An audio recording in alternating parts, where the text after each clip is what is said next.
rolling up to the start line, you just switch on this other part of your brain.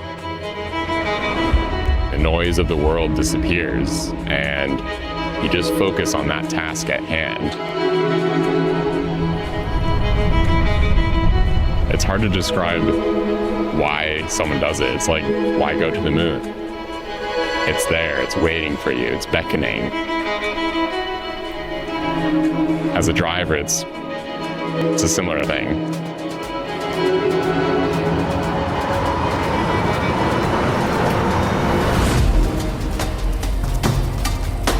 Pikes Peak International Hill Climb is the second oldest race in North America. I think the first running was in 1916. It's point to point. You have a start line and a finish line. You try to set the fastest time you can between those two gates. I have a time in my head, but I'm not going to say it. While the race cars make slightly faster time, it is the stock car class that catches the fancy of most motorists. These cars are the very same standard models anybody may buy readily. It's a really unique race because you're starting at 9,000 something feet and you're ending at 14,115 feet. It's just you taking the green flag in the mountain. There's skids and spills aplenty on the 165 curves and tortuous turns that dot the way up the 14,000-foot course. And it is dangerous. If you have a split-second lapse in judgment, you're not going into a wall. You're falling off a cliff into rocks. There's practically no margin for error. The saying is on race day that the mountain decides.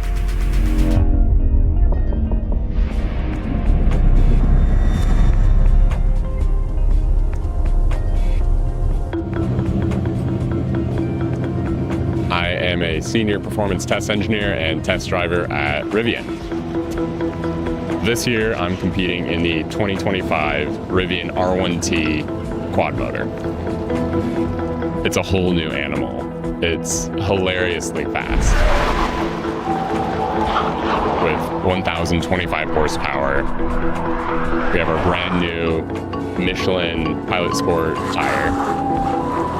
We now have our in-house Rivian designed and built drive units, which have better cooling, better performance.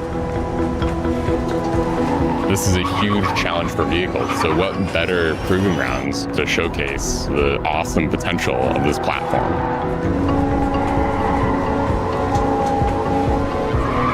You know, the Gen 1 R1T is no slouch, so it's pretty wild how big of a performance difference the Gen 2 R1T is. You know, the first straightaway, I was hitting speeds that I couldn't imagine last year. Running this race isn't just a look how fast we can go, it's real world. Look how much better we can make your car. As a test driver, this has just been one big fancy test drive.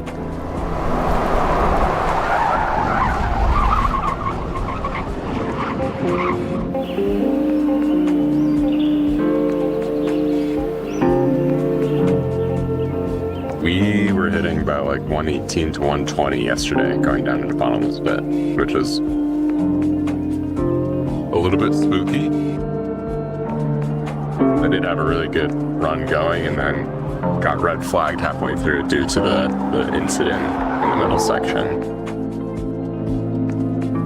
One of the competitors in the exhibition class with us had a mechanical issue with the vehicle and ended up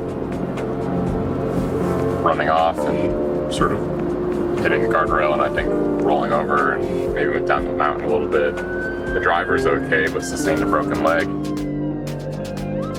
Just shows like the risk versus reward here, and I mean everyone just wants to see everyone else finish the race because we all know how difficult it is to do this in the first place. A bummer, but it's part of the game we're playing. Today was unique. We only got one run in because the poor weather. It was like totally foggy, raining, blowing sideways when we got there. Wow. The news was the winds at the summit were like 40 miles an hour.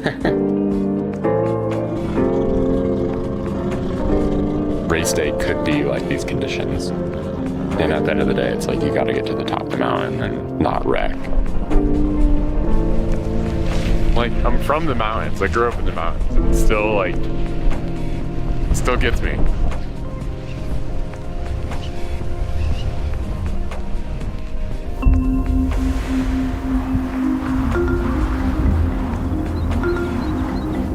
It's race day, Sunday. It is just after 5 in the morning. It's pretty chilly up here, but it's clear skies. The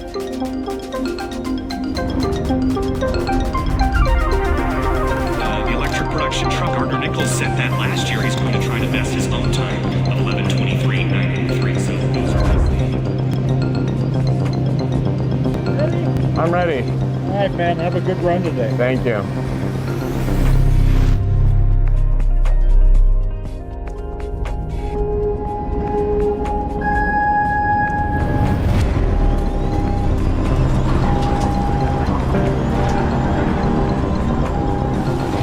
There goes the Rivian. It's heavy, but it is freaking fast. He just lit the. I mean, that thing took off like a rocket.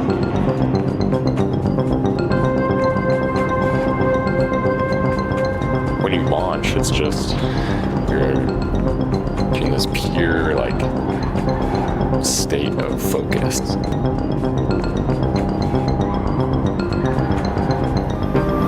Like you have to perform. All this practice leads up to like being able to do this dance with the car. Link corner to corner to corner and just trying to be precise with everything. You just get in this like flow state of you and the machine and the mountain.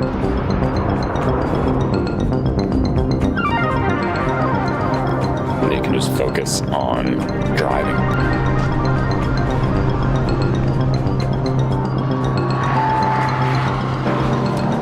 Gardner Nichols finishing his run up the mountain, drops a tire in the dirt there to hook that Rivian R1T around the corner. You see the bumps there as that car hops and skips over them.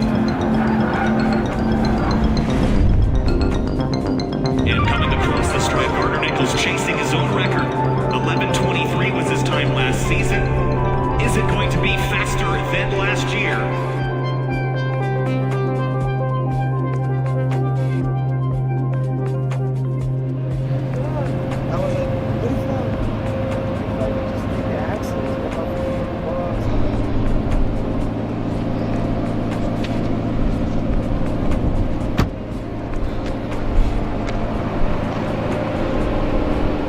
Looking for my time.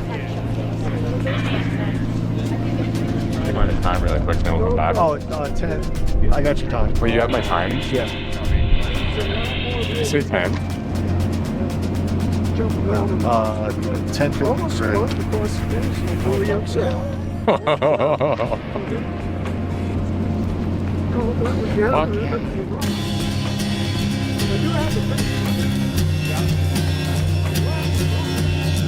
Fuck. That's pretty good. I'm trying to break 11. Break 11? Yeah.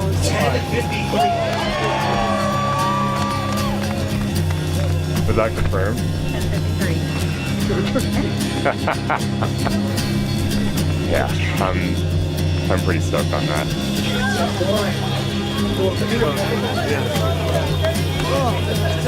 So happy.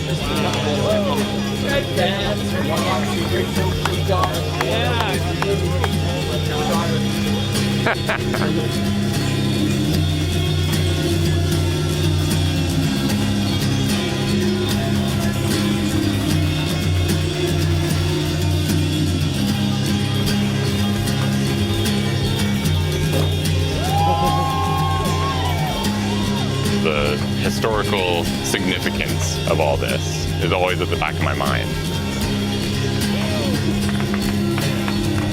You know, we learned so much more about this Gen 2 R1T that can help with future decisions, whether it's R2, R3, R3X, you know, making these the best cars that we possibly can. I think there will hopefully always be a place in Rivian's heart for